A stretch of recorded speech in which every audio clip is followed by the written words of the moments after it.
আত্মতত্ত্ব সাক্ষাৎকার বশত সমস্ত দ্বৈত ভাব, দ্বৈত বুদ্ধির বিলয় হারায়। তত্ত্বজ্ঞ অবস্থায় ভেদ দর্শন হয় না, অবিদ্যার ফলে ভেদ দর্শন হয়। হ্যাঁ শ্রোতা, রাত্রান্ধ্র অর্থাৎ রাতকানা, রাতকানা কাক, কাক আড়তে দেখে না, আর দিব্যান্ত পেচক পেঁচা দিনে দেখে না। তা পেচকের দিনটা কাকের কাছে রাত, আর কাকের দিনটা পেঁচার কাছে রাত। শ্রোতা, এই কারণে তত্ত্বদর্শীর ব্যবহারটা অবিদ্যা কল্পিত ক্রিয়াকার আদি হতেই পারে না, একবার হতে পারে না। তত্ত্বদর্শীর ইন্দ্রিয় সংযম স্বতঃসিদ্ধ। শ্রোতা, ইন্দ্রিয় সংযমের জন্য অন্য কোনো সাধনা করতে হয় না। ইন্দ্রিয় সংযম সাধনার কথা শ্রোতা আপনারা শুনছেন তো, এটি সাধু সঙ্গে হয়ে যায়। তত্ত্বটা সাধু সঙ্গের কথা পাবেন না যে আপনারা। সংযম বলে বাসনা ত্যাগ, ধীরে ধীরে আপ্তকাম, পরিপূর্ণ কাম সাধু সঙ্গে হয়ে যায়। তখন আর বিচলিত হবেন না, বিচলিত হয় না। অচল ভাবটি আমরা পেয়েছি পুরীতে। একজন মানুষের সম্পূর্ণ অচল ভাবটা আমরা এই অধম দেখেছি পুরীতে, একবারে অচল। না জানি আমাকে দর্শন দেওয়ার জন্য তিনি বেঁচেছিলেন।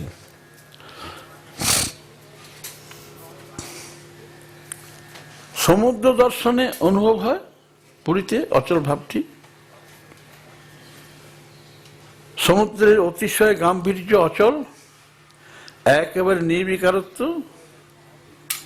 আবার পুরী ধামে ছিলেন অচল পুরুষ তোতাপুরী। তোতাপুরী অধমকে ইংরাজি 1964 সনে দর্শন দিয়ে দেহত্যাগ করেন। অচল ছিলেন, একবার স্থিতধী মহাসমুদ্র স্থানীয় সেই প্রাজ্ঞস্থিত তোতাপুরী দর্শন করেছিলাম আমরা, দর্শন দিয়েছিলেন।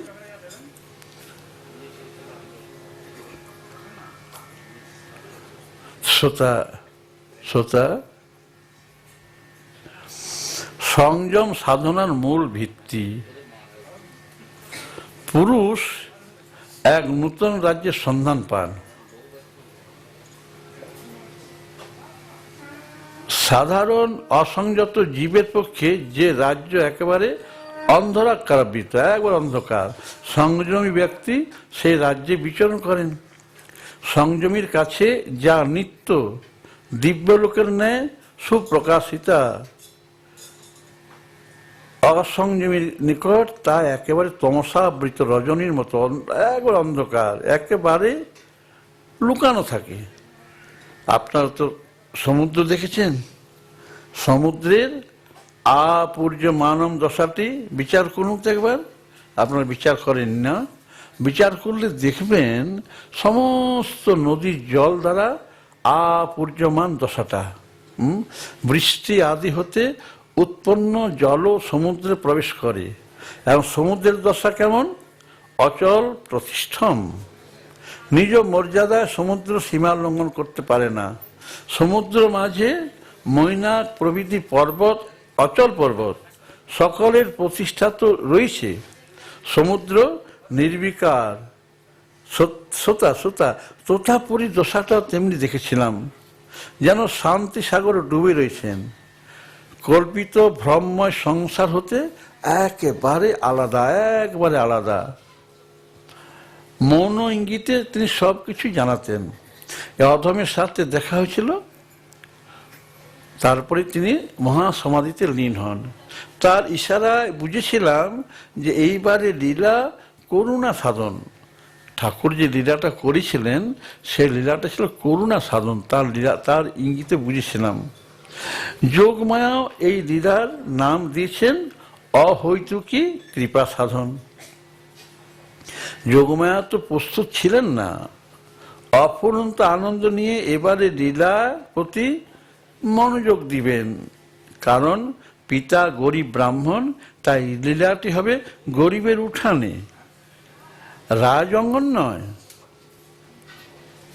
মথুরার রাজঅঙ্গন ছিল, নন্দের রাজঅঙ্গন ছিল, দশরথের ছিল, আবার কিনা নবদ্বীপে তিনি ছিলেন পুরন্দর পণ্ডিত, পণ্ডিতের অঙ্গন। এবারে একেবারে দরিদ্রের অঙ্গনে। হ্যাঁ, শ্রোতা শ্রোতা, এই দরিদ্র অঙ্গন থেকে কি কি প্রচার হবে? মানবের একমাত্র উদ্দেশ্য ভগবানকে ভালোবাসা। ভগবানকে ভালোবাসায় মানবের চরম কর্তব্য। ভগবানকে ভালোবাসলেই কি হয়? ভক্ত উপাধি লাভ হয়। ভগবানকে ভালোবাসলেই ভক্ত উপাধি লাভ হয়ে যাবে। তখন এই ভালোবাসার এক অদ্বিতীয় সূত্র কেমন না, পুত্র রূপে তাকে দর্শন করা। স্নেহ মধ্যে পুত্র স্নেহই প্রধান।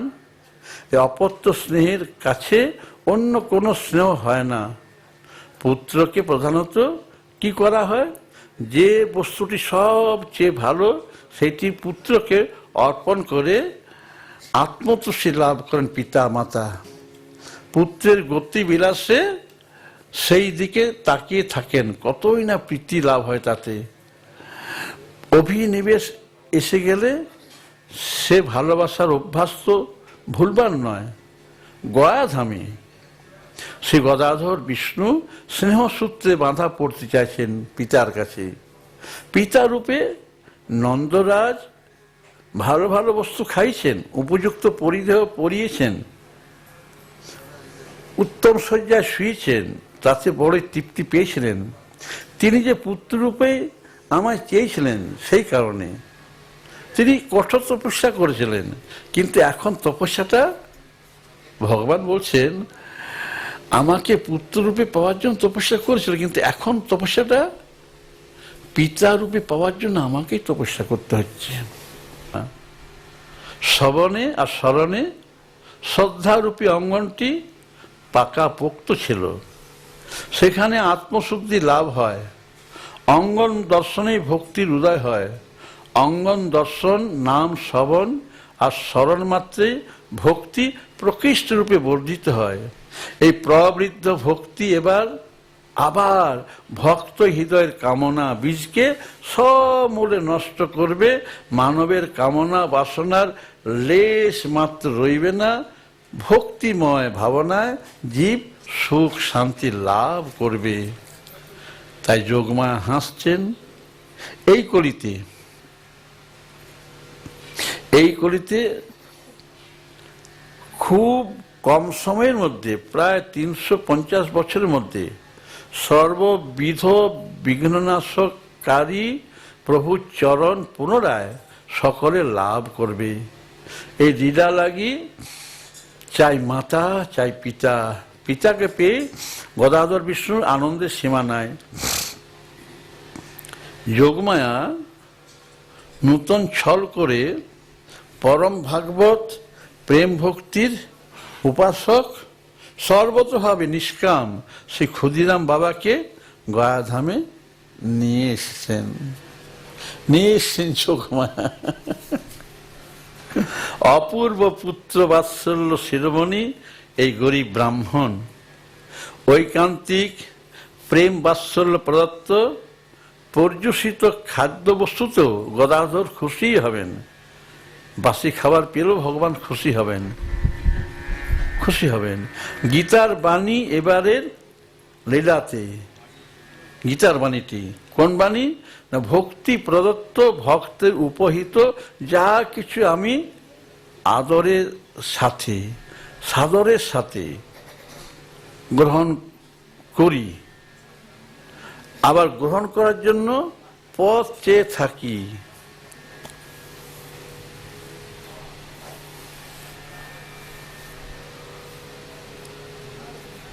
নন্দ রাজার বাড়িতে পূজারী ছিলেন যিনি, তার ছেলেটি খুবই ভক্ত, সখা। সকলেই খাবার আনে, বনে সে আনতে পারে না। কেন আনে না? দেখতে গেছেন। বলছে হ্যাঁ রে বল না, তোর মাকে বল না, একটু খেতে দিবে আমাকে। কিছুই নেই, কতদিনের পচা ভাতের ওই ভাঁড়টা, এটা তো আছে। লালা খাবি না, শরীর খারাপ করবি, পচা ভাত খাবি না, মা বলছেন। সখা বলছে ভাইয়া কানা খাস না, সবটা চেটে পুটে খেলেন, পচাটাই। হাসছেন, ভক্তের দেওয়া জিনিসটা পাওয়ার জন্য আমি পথ চেয়ে থাকি, এবারে লীলাতে তাই তো হবে। তো খাবার বাঁচলে তো পচবে রে বাবা, বাপটা এত গরিব যে খাবারটা পচবে কি করে, খাবারটা বাড়বে তবে তো পচবে। ঘরে এতটা অভাব, যে কজন মানুষ আছে তাদের পেটই ভরে না। ভক্ত প্রদত্ত দ্রব্য লাগি এবারে লীলা। ভক্ত বিজয় ধ্বজ এইভাবেই লীলাতে ভক্ত বিজয় রথটাকে দেখে যোগমায়া হাসছেন, খুব হাসছেন। শ্রোতা কেমন লীলা হবে তা তো শুনছেন, আপনারা শুনছেন তো। শ্রীমৎ ভাগবতের ঘোষণা যে জানিতে চরিতানীশ মনুষ্যাঃ সাধব কলো শ্রীনন্তম কীর্তন্তশ্চ তরিষ্যন্তি অঞ্জসা তমঃ।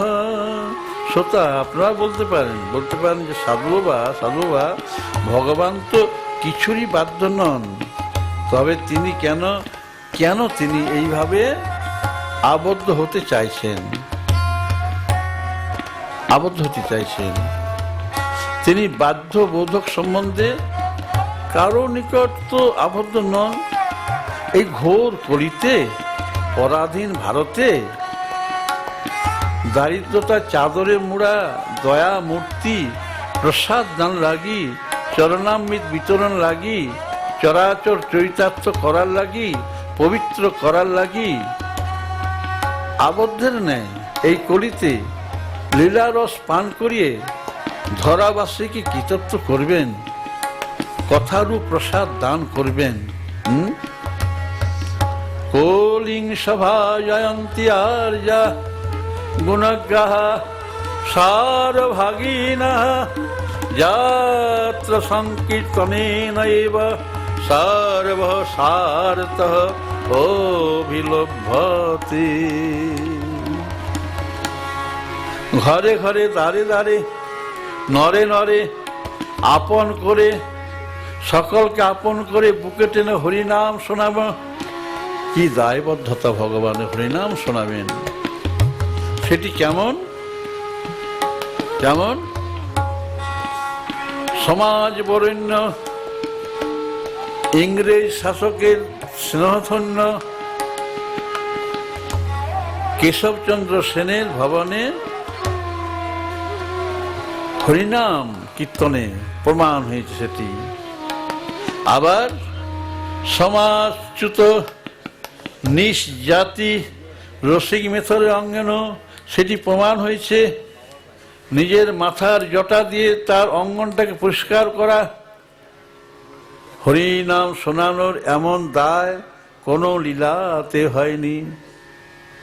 মানবের শ্রবণ মধুর হরিনাম পরম মঙ্গলপ্রদ ব্যবহারে সকলেই স্পৃহা শূন্য হবে। গুণ প্রভাময় সংসার প্রপঞ্চে সাপ অনুগ্রহ, সুখ দুঃখ, স্বর্গ নরক, গুণ দোষ যুক্ত স্রোতের মাঝে কলিহত এই জীবের জন্য, কলিহত জীবকে আনন্দ সাগরে ভাসানোর জন্য লীলা হবে। সকলে জ্ঞান বিজ্ঞানের আশ্রয় পাবে। লীলা শক্তির প্রভাবে জীবের লভ্য হবেন প্রভু। ভক্তি রস যাত্রী লীলা শক্তি সকল হৃদয়ে আবির্ভূত হবেন। বিশ্ব আবিষ্ট চিত্ত অভক্ত লীলা শক্তির প্রভাবে ভক্তিরস পুষ্ট হবে, মায়া রচিত দেহে আবার পুত্র করত্র রূপ অন্ধকূপে গাঢ় রূপে নিমগ্ন জীব লাভ করবে সাধুসঙ্গ। দুষ্প্রাপ্য সাধুসঙ্গটি জীব সহজেই পাবে। হ্যাঁ শ্রোতা, যোগমায়া ভাবছেন যে মায়া বিমোহিত ব্রহ্মাদি দেবগণ এই লীলায় আনন্দ লাভ করে ধন্য হবে। ব্রহ্মা বিষ্ণু সকলেই ধন্য হবে এই লীলাতে। আহা, শ্রী গদাধর বিষ্ণু স্বয়ং স্বপ্রকাশ হবেন। কেবল বিনয় প্রকাশ, এই বিনয় প্রকাশের প্রভাবে অচ্যুত চরণে অচ্যুত ভক্তি লাভ হবে। সকলে ধন্য হবে। সন্তান বাৎসল্যের মহিমা প্রকাশ পাবে। এটি যোগমায়া দেখছেন পুত্র শোনে পিতার আলাপ হতে, তিনি সেটি শিখছেন। গয়াধামে গদাধর শোনে পিতা ক্ষুদিধামের আলাপ হতে তিনি জানছেন। এইবার লীলাটি কেমন হবে তার কথাই যোগমায়া ভাবছেন। সংসারে নিষ্কাম স্বরূপ বোধ উদিত হলে তা সহজ হয়ে যাবে। বিষয় সুখের বাসনা জন্মায় প্রাকৃত জড় ইন্দ্রিয়, বিষয় সুখের বাসনাটা জন্মায়। কেমন? তাহলে প্রাকৃত শক্তির প্রবর্তিত কর্মের ফল, এই ফল লাভে জীবনের ক্ষণভঙ্গুরতার অনুভবটা হয় না। কেউ ভাবেন না জীবনে ক্ষণভঙ্গুরতা, এই জীবনটা অবশ্য এই তো করোনা প্রকোপ গেল, করোনা প্রকোপে সকলেই ভয় পেতে ছিলেন আপনারা। হ্যাঁ, সকলেই ভয় পেয়েছিলেন।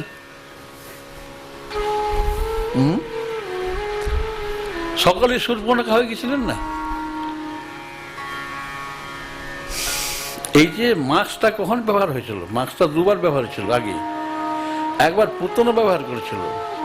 পুতনা যখন তার স্তনে কালকুট বিষটা মাখিয়ে নিয়েছিল, তখন মুখে সে মাস্ক পরেছে যাতে নিজের নাকে মুখে না ঢুকে। আর শূর্পণখা নিয়েছিল, যখন নাক কেটে দিল লক্ষণ, তখন মাস্কটা বেরোছিল। এখন তো সকলেই প্রায় শূর্পণখার দল হয়ে গেছে না।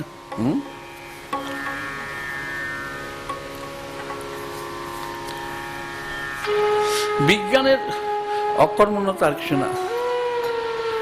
বিজ্ঞানের অকর্মণ্যতা। শ্রোতা, আপনাদের কে বলবে যে বিষয় সুখের বাসনা জন্মায় প্রাকৃত জড় ইন্দ্রিয়? এবারে আপনার পিতাকে জিজ্ঞাসা করুন, যদি ঠাকুরদাদা পিতাকে জিজ্ঞাসা করুন যে পিতা কি ঠাকুরদাদা, তোমরা কি প্রাকৃত ইন্দ্রিয় দিয়ে কিছু শান্তি পেয়েছো, সুখ পেয়েছো? একটাই উত্তর, না রে, পাইনি। তার যেটা সুখী পাওয়া যায় মানে সেই নিয়ে কেন গবেষণা করবেন? জীবনের ক্ষণভঙ্গুরতা সাধারণ ইন্দ্রিয়ের অনুভবযোগ্য মঙ্গল অমঙ্গলময় ব্যবহারিক ফল বিনাশশীল, এটি জীব জানেই না। তাই বিষয়ের দোষ দেখানোর জন্যই পূর্বলীলায় সংকল্প নেওয়া হয়েছিল। গৌরলীলাতে সংকল্প নেওয়া হয়েছিল, এই লীলায় বিষয় বুদ্ধি রাখা যাবে না। বিষয় বুদ্ধি ছিল, তাই গৌরসুন্দর ছোট হরিদাস ত্যাগ করেছিলেন। এইবারে কিন্তু কোনো দোষই দেখা হবে না, কারো কোনো দোষ দেখা হবে না, বিষয় বুদ্ধি রইবে না। বিষয় বুদ্ধি রইলেই দোষ দেখা হবে। শুধু তাই নয়, পূর্ব লীলাতে তিনি সংকল্প করেছিলেন যে আগামী লীলায় আমি ধাতু স্পর্শ করব না। রামকৃষ্ণদেব কোনো ধাতু স্পর্শ করেননি। শৌচে যেতেন, শৌচে একজন গাড়ুটা নিয়ে যেত, উপর থেকে জলটা ঢেলে দিত। কতটা ত্যাগ, কতটা ত্যাগ, কতটা ত্যাগ কল্পনা করা যাবে? আবার পূর্বলীলায় দেখেছেন যে কিভাবে বিদ্যাকে ত্যাগ করা হয়েছে। বিদ্যাকেও ত্যাগ করা কেন, তাই যোগমা ভাবনার মাঝে রেখেছেন কেবল অবিদ্যার অপসারণে, অবিদ্যার অপসারণে। বললেন যে কি বললেন না, উদ্ধতা পরিহার যো বিনয় সপ্রকৃততে। পরিবারের সকলেই কত বিনয়ী হয়, এবারে খুব বিনয়ী হবে। অঙ্গনটিও যেন বিদ্যা অঙ্গন হবে, অঙ্গনটাই বিদ্যা অঙ্গন হবে। এলেই সকলে বিনয় ভূষণে ভূষিত হবে। কেমন বিদ্যা? বিনয় ভূষণে ভূষিত হবে। সুখপ্রদ পল্লীতে সকলে বিনয় ভগবত ভক্তির অমৃত ধারা, সেই ধারায় সকলে স্নাপিত হবে। এখানে এসে পরম মধুর মধুময় দৈনে মানব জীবন সার্থক হবে, সার্থক হবে। সবাই অনুভব করবে এই বিনয়ী পুরুষের প্রতি রঘুবীরের কৃপাটি, রঘুবীরের কৃপা দৃষ্টি। হ্যাঁ শ্রোতা, রঘুবীরের কৃপা দৃষ্টি পতিত হয় বিনয়ের প্রতি, বিনয়ের প্রতি। কি মধুর আদর্শ, কি চমৎকার মূর্তিমত মর্যাদা। সকল সাধুরা ক্ষুদিরাম বাবার শ্রীমুখ প্রতি স্তব্ধ দৃষ্টি সম্পন্ন হয়ে বসতেন। কারুণ্যমশ্রী নেত্রে চেয়ে রইতেন বাবা ক্ষুদিরাম। বেদান্তি নিরাকারবাদী সকলেই বলে ফেলল, কি বলল? রজ্জু ভুজঙ্গ বিষে জর্জরিত হৃদয়গুলোর জন্যে জগৎ মিথ্যা বলল। এই কামার পুকুর মাটি কিন্তু চিন্ময়, নিত্য। এই রজে গড়াগড়ি গেলেই প্রেম লাভ হবেই হবে, জগৎ মিথ্যা বলার উপায় থাকবে না। কামার পুকুরের মাটিতে গড়াগড়ি গেলে প্রাণগুলো সরস হয়ে ওঠে, রজ্জু ভুজঙ্গ বিষটা অমৃত হয়ে যায়। ব্যাকুলিত প্রাণ সজল নয়নে শ্রী রঘুবীর দর্শনে। এখন সাধুরা ঠিক করতে পারছেন না যে কে কার শরণে, গরিব বামুন ঠাকুর রঘুবীরের শরণে নাকি স্বয়ং রঘুবীর ব্রাহ্মণের শরণে। শাস্ত্র ঘাটছেন, তারা ঘাটছেন। অনুকূলস্য সংকল্প প্রতিকূলস্য বিবর্ধনম রক্ষিষ্যতি ইতি বিশ্বাস গোপতীপ্তে বর্ণম তথা আত্মনিক্ষিপ্য কার্পণ্যে সরবিধা শরণাগতি। 6 প্রকার শরণাগতি আছে। কেমন? আনুকূলস্য সংকল্প প্রতিকূলস্য বিবর্ধনম রক্ষিষ্যতি ইতি বিশ্বাস গুপ্তিত্বে বর্ণম আত্মনিক্ষেপ আর কার্পণ্যম আর্তভাব প্রকটন করা। এই 6টি ভাবই গরিব কুটিরের শোভা বৃদ্ধি করছে। একেবারে যাকে বলে সৎ ব্রাহ্মণ, এই গরিব ব্রাহ্মণের হৃদয়েতে যে রঘুবীরের প্রকাশ। গরিব ব্রাহ্মণের ভাবই তার কারণ। শ্রোতা, এই ভাবি হলো ভক্তের ভগবানের প্রেম ডোর। ভক্ত ভগবানের প্রেম ডোরটা হলো এই ভাব। সাধুর দল দেখেন আর ভাবেন, অভিভূত হন তারা। কি দেখেন? ক্ষুদিরাম বাবার হৃদয়ে স্থিত ভাব দর্পণে রঘুবীরকে তারা দর্শন করেন। মাধুর্য প্রতিভাত হয় আপনাদের হৃদয়ে। শ্রোতা, আপনাদের হৃদয়ে ভাবের তাপ্তমনসার লীলা শক্তির লীলা আস্বাদন, রস আস্বাদন করুন। রস আস্বাদন করছেন তো আপনারা?